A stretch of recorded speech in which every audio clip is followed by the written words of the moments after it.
What role do you think the media plays into this misinformation and this disconnect that we have with each other? I think the media plays the strongest role, and the portrayal of or what is advertised in Cameroon. That level of like community, that level of being able to like forge our own paths, have our own vibe, like we have our own culture. I think there's some things that we need to kind of like deconstruct, get away with. African American people are not violent people. You want to see Kelele? Roll up my weed, let me be Kelele. As I spend my money. Hello, everybody, and welcome to your favorite podcast, Bitter Leaf and Banter. I'm your host, Awa, aka Fine Gal, and this is my co-host, Tazi. Tazi, say hi to the people. Hi, people. How you doing? How you doing? Tazi, how are you doing this week? How was your week? My week was great, you know. I received an early birthday gift from my baby. Your birthday is coming. Wow. My baby sent me a birthday gift. You was hype. You are. I was. It was a very thoughtful gift. I really appreciated it. Oh. You know. Adorable. Even though I strongly think that, you know, you guys collaborated behind the scenes. There was no collaboration. There was only validation that she made the right choice. I'm like, you did well. You did very good. You did very good. Very, very good. You know her, man. I like this hairstyle of yours still. You look. Thank you. Really nice. You look really I feel nice. like one of the girls in those like black hair magazines from the early 2000s. On the front cover of the thing that he used to put the product in your hair. The perm box?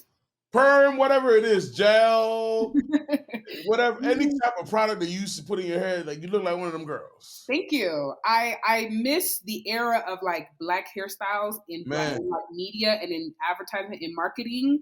Man. Like I miss when the girls had the intricate hairstyles. A time. And my hair is locked, even though I have some extra hair in here to make it longer. But when my hair is this long, y'all gonna be sick of me. Well, how do you accomplish this though? Sick of me. Accomplish what? Like the different hairs, you know, it really be art to me. It is art. It is a form of expression. And, you know, the audience hasn't been exposed. Next week, I'm going to have a new hairstyle and y'all going to see the magic. Because your natural hairstyle is locks, right? My hair is locked, yeah. But I do everything. I could never know. Wigs, I do everything. And it be flat. And the TikTok girlies, we locked in because I'm learning from the girls. The girls are learning from me. Like, locks are the best decision I ever made. I'm gonna have to FaceTime you one of these days when you actually like putting your thing together. I need to see. You need to see. That's hilarious. Yeah. I feel like this is my black woman privilege. Like out of all, this is the thing that no other woman can do like us. So, they can't take it away from you. They can't take it away. They can't beat us. This one, they can't colonize it. They cannot colonize. This is in us. So I take full advantage. I got a new hairstyle every 2 weeks. It could be blonde. It could be long. It could be curly. It could be short. It could be like a new person whenever I want. It's great. But yeah, this is definitely one of my faves. This is my hair when I need to be serious about my life. So I wake up and I just get ready in the morning. No stress. So it's on its last leg. But thanks. Glad you like it. Appreciate it. Anyway. It looks beautiful. Thank you. Thank you so much. Okay. Anyway, so today, we are going to talk about one of the kind of more popular conversations going on right now. We want to just give our own perspective. Before we even start, I just want to say we're not here to be controversial, okay? We're not here to just ruffle feathers unnecessarily. We actually want to have the conversation. You know. It's okay to talk about things sometimes, y'all. We don't got to beef all the time. We can just express our perspective. So, for sure. I'm going to try to handle this with respect and with taste, with tact, you know? And hopefully we'll be able to dive into like the heavier parts of this conversation. So today we're going to be talking about the African versus African American divide. We're going to be talking about like Blackness, and are we gatekeeping Blackness? Are we putting limitations on how Blackness can be expressed? Why are we doing that? Who is doing that? We're going to kind of topics. Break all of that down, okay? So the first question I have for you, Tazi, What Okay. are diaspora wars to you? And why do you think there's a divide between Africans and African Americans, particularly in the US? Well, diaspora wars to me is it's very simple. It at its root, it's miscommunication and misunderstanding between Africans and African Americans on both ends. Mm-hmm. It's just you see it your way and you can't remove yourself out of your shoes and put yourself in my shoes. Right. I see it my way and I can't remove myself out of my shoes and put myself in your shoes. And sometimes I don't even want to put myself in your shoes because I don't want to know I don't want to I want to be angry. I want to be upset. Right. I don't want the information that will re-educate me and make me realize I'm wrong or I may be wrong or I may be looking at the right way because what I'm feeling right now, whether it's rage, whatever, feels better than getting the correct information. Mm-hmm. So Mm-hmm. I think it's just a very convoluted process of misinformation and misunderstanding on both parties. You really knocked that out the park. you really hit the nail on the head. I agree. Like, I think we just don't know each other very well.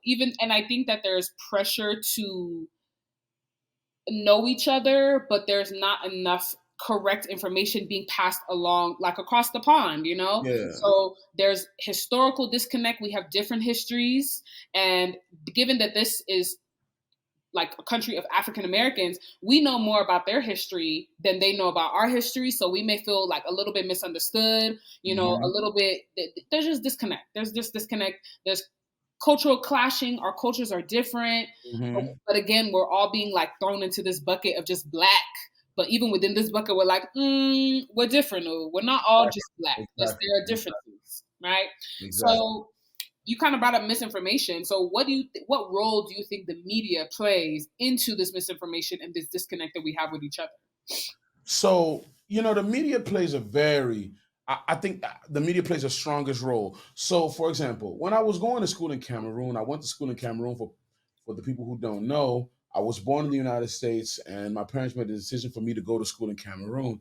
And the portrayal of, or what is advertised in Cameroon specifically, because that's where I went to school, about America in the United States, or what is advertised about Africa in the United States before I went to Cameroon was the flies coming out the nose. Yeah.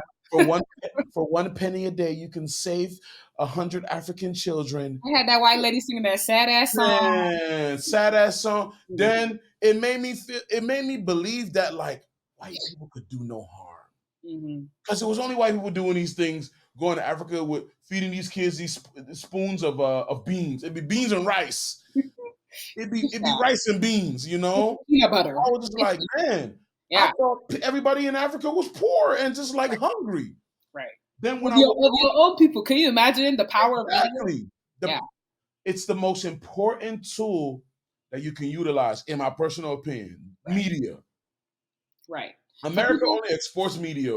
Because people don't question, like people don't think like, why would the news lie to me? Why would my TV lie to me? Exactly. People don't really process that not everything you see is real. Like images are put together in a very specific way to pass a very specific message. For sure. If you're not willing to, and sometimes it's not a matter of will. Sometimes it's like, you don't want to, like you said, you don't want to correct the narrative. You don't. Exactly. You're kind of okay knowing that at least you're not a hungry African child. Exactly. And then when I would eventually go to Cameroon and go to school there, when they say people are rich in Africa, it's a different kind of rich, yo. I was so surprised to see wealthy people living in Cameroon, and it's a different kind of wealthy. When they say they don't work, they truly don't work. Rich not even in their own home, they don't work in their own house. Rich people here in America, they work. You feel me? They work. Jeff Bezos be stressed out. I know he's stressed out. Rich people in Cameroon, Africa in general, they don't work cool. When they say they rich for real, they rich for real. They only work, they work walking, talking. That's the most, Right. you know. And it was so surprising to me to see, but that was the image that was portrayed of Africa in the United States. And in my opinion, it's to keep your ass here spending your money. I was just about to say, Keep you spending your money here to never go there. To never go there. Really, you like know? Separating you from another version of yourself as a Black exactly. person. Yeah. Because the advertisement of the United States in Africa, or Cameroon specifically, is the opposite. It's the land of milk and honey. Have you ever met, one common question I used to get all the time, have you ever met 50 Cent before? You know, and like when I first came to Cameroon, I never used to get why they were asking that. But it's because what they see on TV, right, that it looks like 50 is so accessible. Right. And so it's like, then when you say no, you've never met him, they'll be like, you're a useless American. You're wasting your American time. You're wasting your time in America. All of this land, you cannot meet 50 Cent. Just go to his house and meet him. People on TV are just shaking his hand and meeting him. It's like, it ain't the way y'all think it is. The TV got y'all thinking like, oh, you could just meet these people any day. Like you can, but it's not the way you think it is. Yeah. And just that, like, that idea of like who is poor and who is not. Yep. You know what I mean? Where like American poverty is not categorized in the same way as African poverty, and rightfully so to an extent, because you know we have our family members who don't have like a functioning plumbing system in their homes, may go to wells and still have limitations to their resources. For sure. But in this country, poverty is real here too. It is very real here too. Suffering is very real here too. So to make it seem as though being African comes with a type of poverty is very intentional historically by American media. For sure. And I think I agree with you that it has been a tactic to make Black Americans not feel like they're missing out on that African side of themselves. In my humble opinion. I strongly agree. I strongly agree. Yeah. Strongly agree. And you know, with American media as well, I think there's, especially the portrayal of Black Americans, it's a lot of like gang culture, hip hop culture, violence. It's the same propaganda, the same stuff that Americans are receiving about Black people. That's the same thing Africans are receiving about Black Americans too. For sure. And here's, I say this all the time. The easiest way to conquer a group of people, divide them up into tribes. It's the easiest way to make them believe there are differences amongst y'all and let y'all divide up into tribes. Is the easiest way to conquer people. Right. The more you split up into tribes, the more chaos infuses into in general. But I mean, as human beings, we are naturally inclined to collaborate with people more like us, right? We are tribes, like whether it's by gender, by whatever, we're gonna tribe if it's the last thing we do. The difference is, it's like when you are tribes fighting for the same limited resources. Correct. That's when you become in competition with each other because you have a perception that there's only enough for some. Not all of us can eat. And in this case, when the marketing, when they market like this is inferior, this is superior, this is superior, this is inferior. Right. That's where trouble ensues after that. Right. You know? I also think that a lot of Africans do themselves a disservice by believing certain things so quickly. I agree. And like what? Like, for example, I know growing up, my parents, any little thing, any little sign of alignment with Black American culture, they will label you as a gangster. You're a gangster. You're like a gangster. And I'm like, and I always used to like question, like, what does that word mean to y'all? Because it's giving coded racism. It's giving coded anti-Blackness. You know? And you know, I agree with that. However, I also give them a lot of grace because like growing up, I'm pretty sure you witnessed this too. You saw this too. The marketing of African Americans in the United States is the marketing of violence, Right.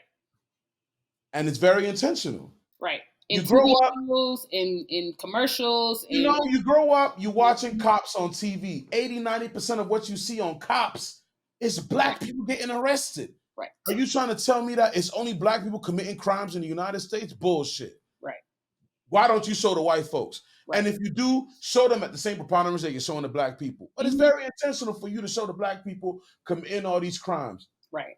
So it's like, if you come to the United States and you're seeing cops on TV, you're seeing different depictions of black people in media in a very negative light. I don't blame you if now your impression of African American people in the United States is a negative one. Right. It's up to you now to do that further education and say, you know what, let me get to know these people on my own, in my own circle, and from there I can say, you know what, these are good people, for the most part, bro. Like, I have none of my African American friends as criminals, bro. Like, they're all cool people. And they all decent folk. And two things can be true because there's a history behind how we got here. For sure. This is overnight. I know a few criminals. I sure do. But I also know people who grew up in stable households.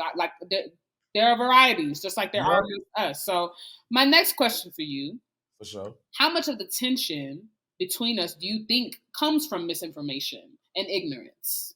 I think that misinformation, ignorance, it's not misinformation and ignorance, in my opinion. It's not misinformation, ignorance, because we live in a day and age where we are cursed with information. The information era.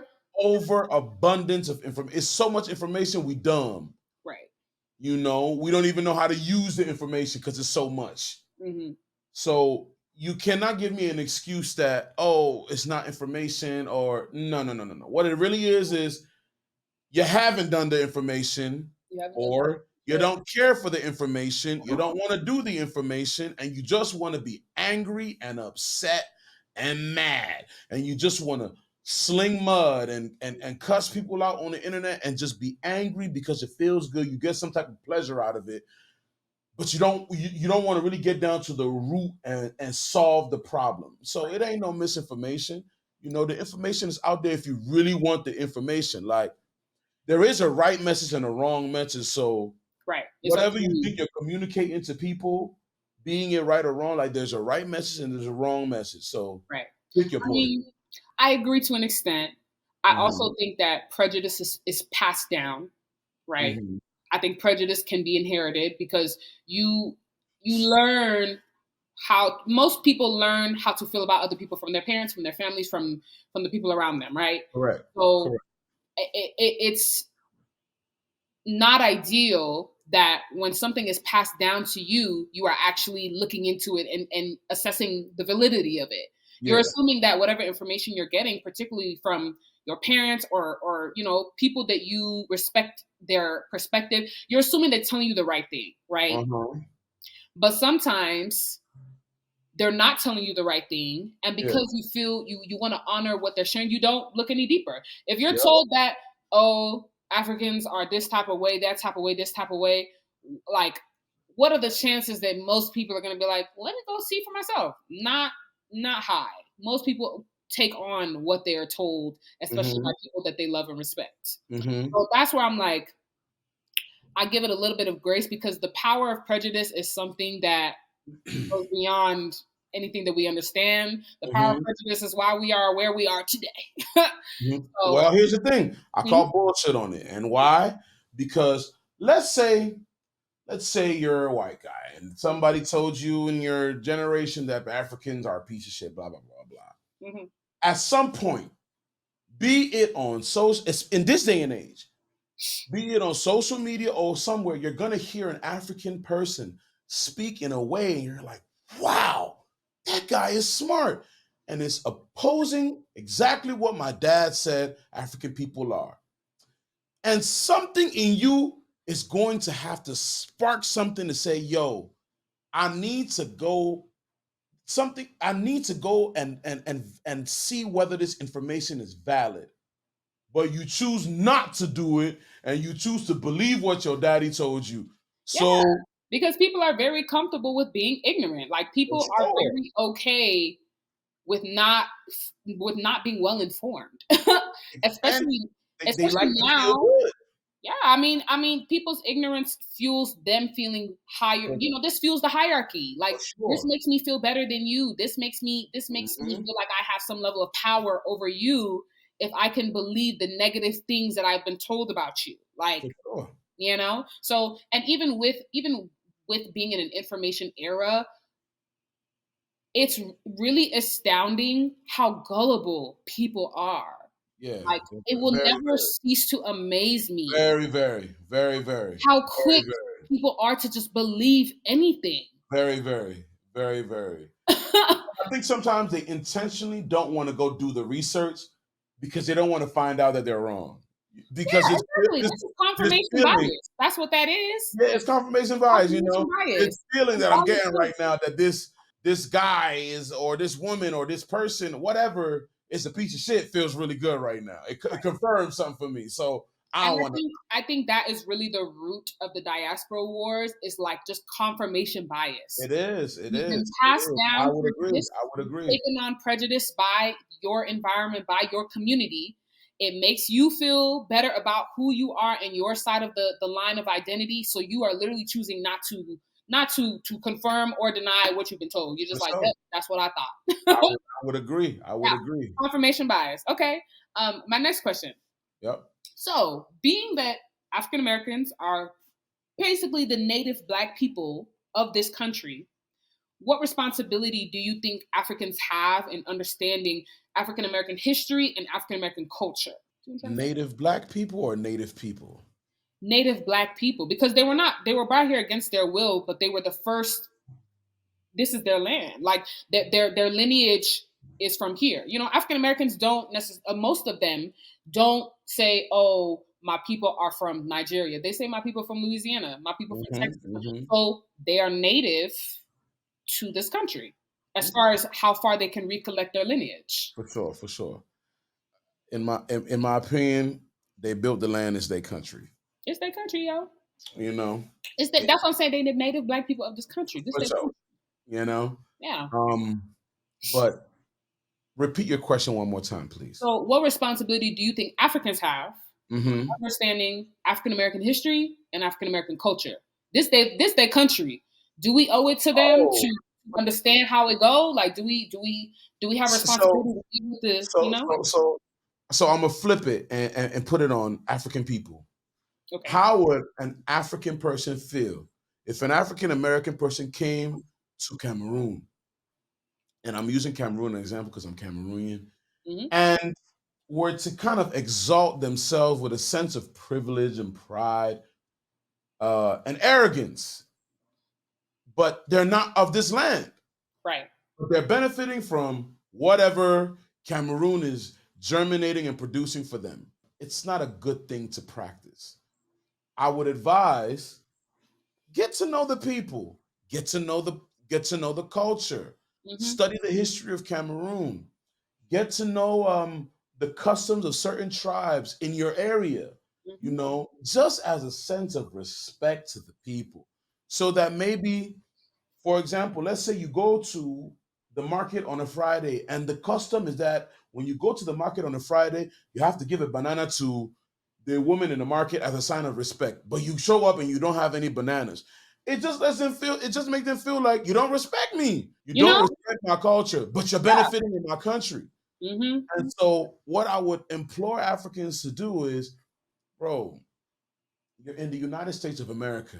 At the end of the day, you didn't contribute to the construction of America. Right. At its inception, you did not contribute. It was Mhm. slaves here in the United States, and they did their thing.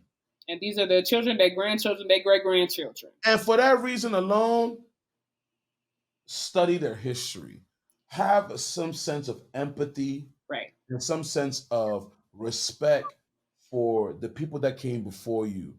You Right. can feel how you want to feel, but the fact remains that this is what it is, and you have to have some level of respect and empathy for what for what happened. You Right. will feel bad as an African if they just started pissing and shitting over the work of Patrice Lumumba, and they were telling you that, well, Lumumba was an idiot because why didn't he do X, Y, and Z? And you as an African be like, bro, you wasn't even there. You don't understand what was going on. That's how African Americans feel when you kind of like discredit, you know, the works and the things and the struggles, the pressures, the nuances Right. that you don't even understand because you're not of that culture. Yeah, and I think Africans have a tendency to be like so surface level when they see and they interpret African American culture, where they think, oh, you're in America, what's holding you back? Like, like, why haven't you gotten further than this? This is the land of the free, the home of the brave. Why aren't you up at the same level as those people? And it's like, don't have such a surface level perspective with no research on your own, no context, no learning about these people, their history. It just comes off like arrogant. It comes off entitled. It comes off just you just sticking your nose up at people. And this is the argument from the African American side that I'd be like, yeah, absolutely, you are absolutely correct, because Africans do have a tendency to be like, well, if we can, why can't y'all? Because you didn't have to go through the generational trauma. You did not have to go through the generational and the roadblocks instilled by the government. Yep. And sometimes I be thinking like Africans should be a little bit more empathetic too, because of the type of things that go on in our countries. Like, you know what it's like to not see a way out. So why would you come in and look at these people and be like, you should have been better? Come on. I agree. Okay. So what do you think the first step is when it comes to bridging this divide between us? What's our first step to getting past this? I think it really starts from respect, like it starts with respect. You gotta respect people. Like, I'm a businessman, and one thing about me, I don't gotta like you to do business with you. I don't gotta like you to do business with you. I think most business people probably don't really like the people they're doing business with. Yeah. Right? But I gotta respect you at the bare minimum. And I think it starts from when you have some sort of respect for somebody, their people, and their culture. That's a very great place to start from. So how does that look like? Don't go to a typical African American eating spot and be like, this food that they're eating here is not real food. Disrespectful. Don't say shit like that, because vice versa. Remember when the agusi soup challenge was, and people were doing the thing and making. I said, see. And they knew what they was doing. You went there to be disrespectful. Exactly. Don't do that. You have to be open to the fact that this is a new experience. Yep. Go through the don't be disrespectful on both sides. It could be foreign to you, but exactly. Not too much on my agusi soup, please. You feel me? That challenge really that challenge really hurt because people were going into this woman's business. I know she was like, "Oh, I'm getting all these clients. Like, I'm to be making." But I don't get too worried about those kind of videos, because one thing about Africans, we congregate. Oh yeah. We congregate and we'll box you inside the comment section and chase you away. Oh, we're finishing you quickly. Because you're not gonna come for us like that. Hell no. Yeah, we gonna defend our culture. We gonna defend everything we can. In the video I saw, it was a white man. The man said few, and he meant, I said, you from the Caucasus Mountains. It's not even your area. It's not your area. Here, actually. Yeah, this is beyond you. But yeah, I agree. Respect. And I think respect also comes with giving credit where it's due. Giving credit where it's due on both sides, Wu. On both sides. On the African to African American side, I'm like, give credit for the impact. Yeah. Because at the end of the day, one thing is true and certain, that African American cool is unlike anything this world knows. Yeah. And it's one of the most profitable popular culture aspects of our world. Like the African American culture, you can see how it's touched every single part of the globe. Well, here's the thing, like in African American culture, hip hop culture being the most popular, hip hop culture has influenced. I think it's the most profitable form of culture in the world. Like literally in the world. In history. I think in history. I would beg to say in history because no, for sure. The different variations of it, from the clothes to the way you talk to the way you walk to the food to what you listen to, the jewelry. Come on, stop it. Like And one thing about Africans, we will not deny you, the way even African artists dress today. You got motherfucking Burna Boy with the bust down OPG chain or Dogu chain. Come on. Even in the early 2000s, you know, the early 2000s, the P Square era. You know, there was an R&B flavor to it. There was an R&B flavor to it. A little Neil. I heard word was Usher tried to get. This was a rumor in Cameroon, was trying to recruit P Square as background dancer. Hilarious. For independent career. I believe it though. The one I believe it. Yeah, so that, you know, giving credit for the impact that African Americans have had in popular global culture. It is what it is. It's unlike anything in this world. Like without it, I don't know if things would be so fly. I don't know if fly would be the way it is without it. On the other side, I feel like, especially as a first gen, especially like I'm really so lucky to grow up and be a young adult in the time when like African culture is popping. Yeah, my ponytail just because it is. Exactly. It's like being African right now. It's a great time to be African. It's a good time to be African. It's a great time to be African. Okay, and that level of like community, that level of being able to like forge our own paths, have our own vibe. Like we have our own culture. Like we do. We have our own, it comes with its own rules. It comes with its own culture. And I feel like a lot of times when we talk about Black culture in the US, we are left out of the conversation time and time again. Yeah. Time and time again, like we don't got our own motion. Okay. Yeah. And as though we need to ask permission for our version of Blackness to be to be expressed. We don't have to ask anybody who. We don't. No, not at all. And ultimately, I think on both sides of the aisle, this is where the ultimate W comes into play, right? I think if Africans could express some, sprinkle humility a little bit and borrow certain aspects of African American culture that may be lacking in African culture and inject it into African culture, and African Americans do the same. Right. We could be swapping. You know, like when African Americans come to the African clubs, they don't say it, but I can see it in their eyes. They love this shit. They love the fact that you don't know me, but you drinking with me and you partying with me, and I'm talking to the women, and there's no beef. There's no issue. Yep. There's no issue. Yep. I'm not going to tell you, yo, cash at me 50 for the shot you just took. Nah.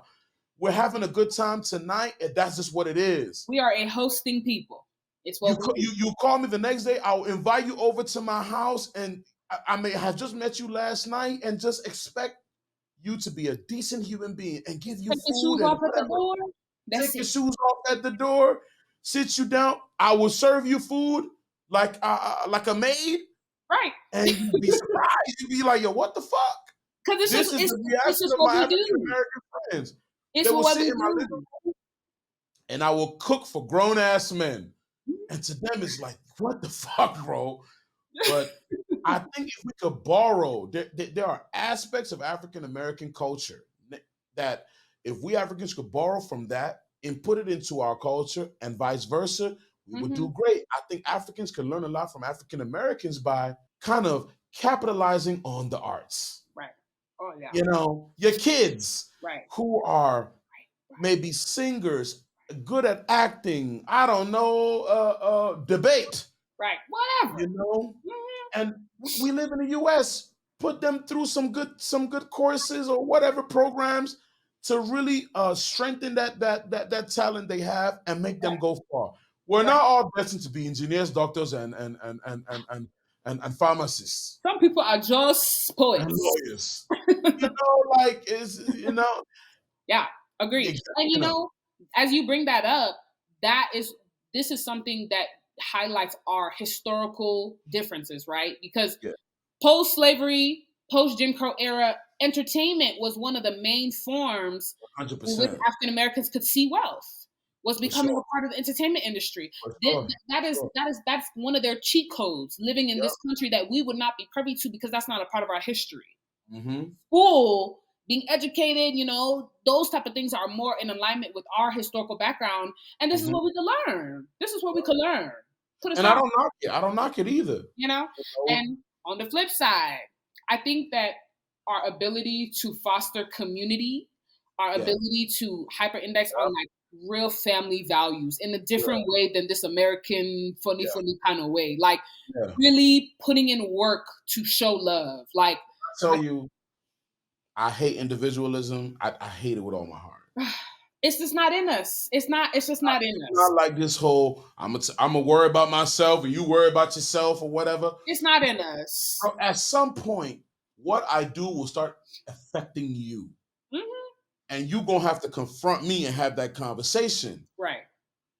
And the way it's supposed to work is we live in a community and we have to be self-accountable, but you look out for me, I look out for you. Right. I'm accountable for your kids, you're accountable for mine to a certain degree, and vice versa. And we all communally live in this community for the upbringing of the community, society, and the children.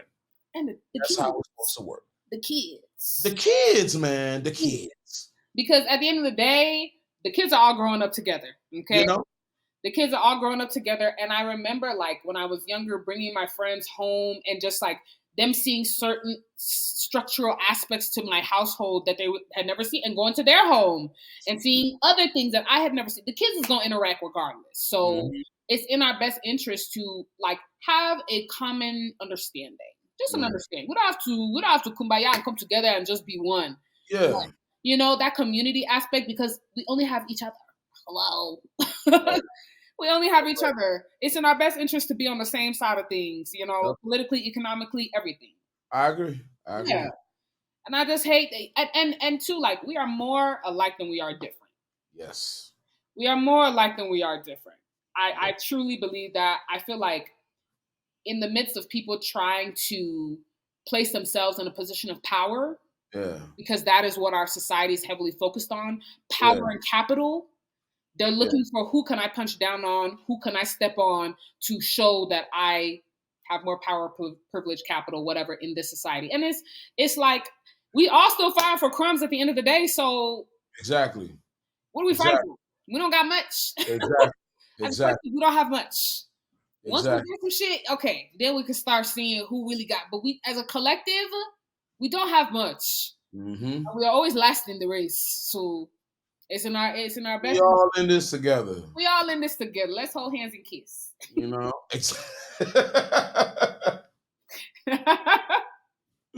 Know, I mean, you basically answered down. You didn't took my interview questions over. You know. Oh yeah. You didn't took. I told you from the first question, knocked it out the park, clean. Knocked it out the park. You came ready. Thank you to my daddy. Maybe it's because my birthday around the corner. It's giving chipper. It's giving. Excited. You know what it is? A friend called me today and told me, look, you've had some positive things going on in your life. 2 good things happened to me lately that was amazing. I'll tell you guys on Instagram. And she was like, you know what? I'm taking you out tonight. Me and my husband take you out tonight. Let's go have a good time. I said, oh, wow. You want to trick money on me? Wow. So maybe that's what it is. Okay. I mean, okay. So what is your concluding thought when it comes to this diaspora wars? Like, Yeah. where do you think we are heading in the future when it comes to this conversation? What is your concluding thought of how we get past this, what this looks like in the future, especially in the US, especially for us? This it's very unique for us. So Yeah. what are your thoughts? What I would like is for us to come to some type of resolution, understanding, something where I think it's headed a complete divide. A complete divide. You think so? Yeah, where I think it's heading is a complete divide because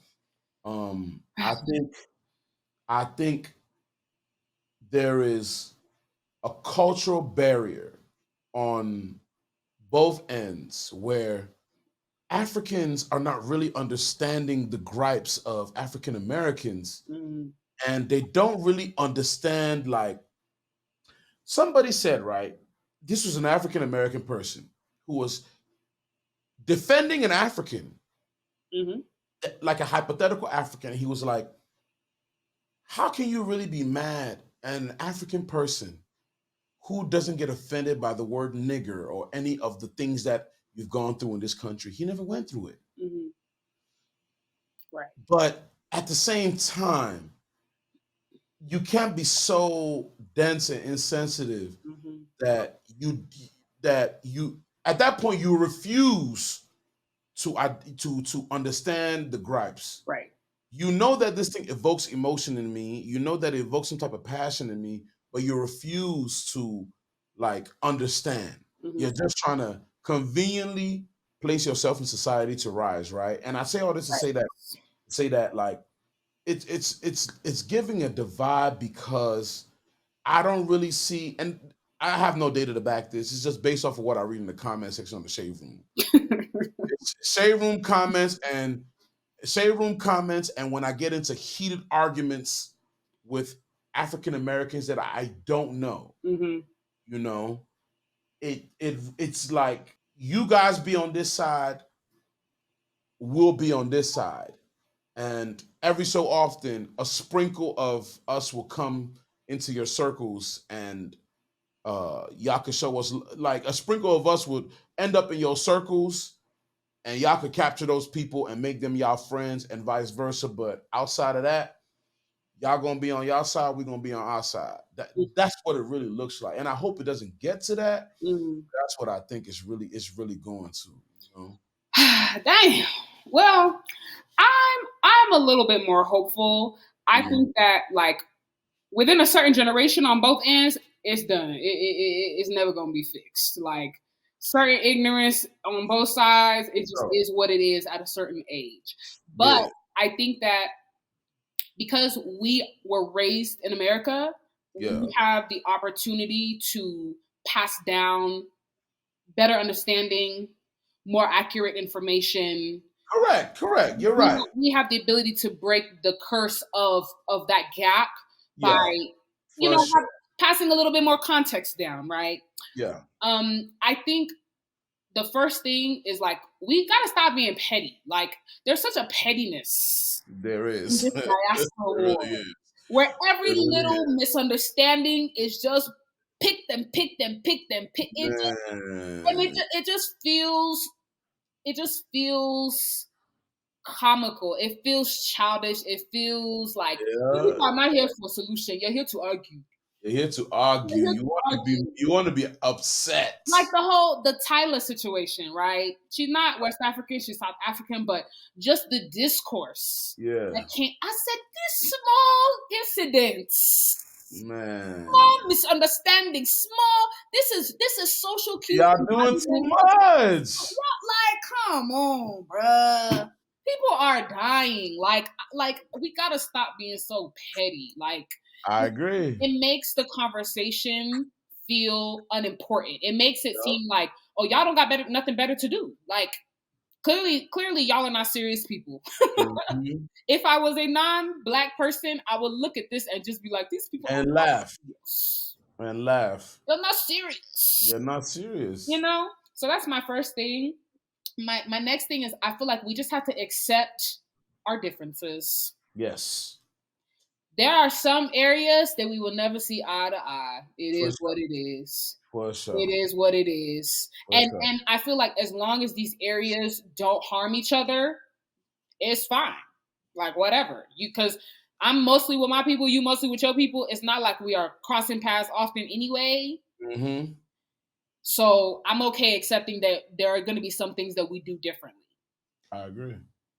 My last thing in terms of what the future looks like is like we're marrying and procreating with everybody and anybody. So we are culturally mixing whether we like it or not.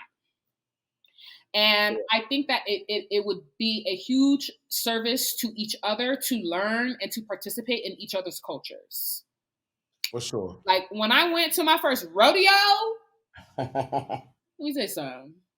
I pulled up on some, I'm just gonna go see. I said, oh, next time I gotta make sure I order my boots early.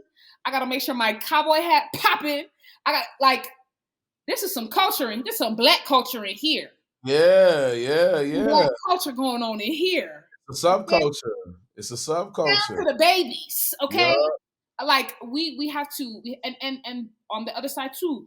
Join us. Come to our weddings and come and see something.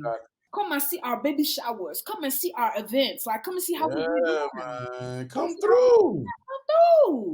So, come eat pepper soup. Come eat pepper soup. You know. Come eat pepper soup. Come eat small achu soup. Come on. Man, I ate some achu this afternoon. Oh my god, man! It was my own little celebration to me. You know, if we want to see a change, like you're not gonna break your ignorance without. You can only read so much. Yes. You know, at some point you need to. You don't have to get what do women say? Go out and touch the grass. Touch some grass. Touch some grass. And I think there's a very unique fear in experiencing each other's cultures because it's like looking in the mirror and not seeing yourself. You know, like you're black, I'm black. But there's something different, and I think there's a little bit of fear, intimidation. Yeah, like it's uncomfortable, and we gotta get past that. You know, it's uncomfortable. We gotta get past that because, like I said in the first episode, I would have been happy for God to make me black anywhere, any type of black. Yeah. Okay. Yeah. I'm especially proud that I'm West African because I rocks with my people. But being black is a beautiful thing. It is a beautiful thing. No knock to the whites, but I don't really think I could pull off.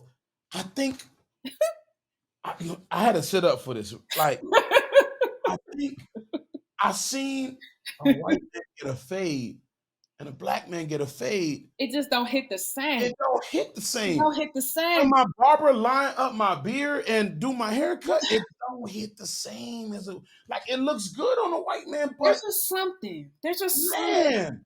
When my barber gives me the mirror and said, "Look at yourself," I'm like, God damn, I'm a good this shit good. I love being black. Shit. I love being black.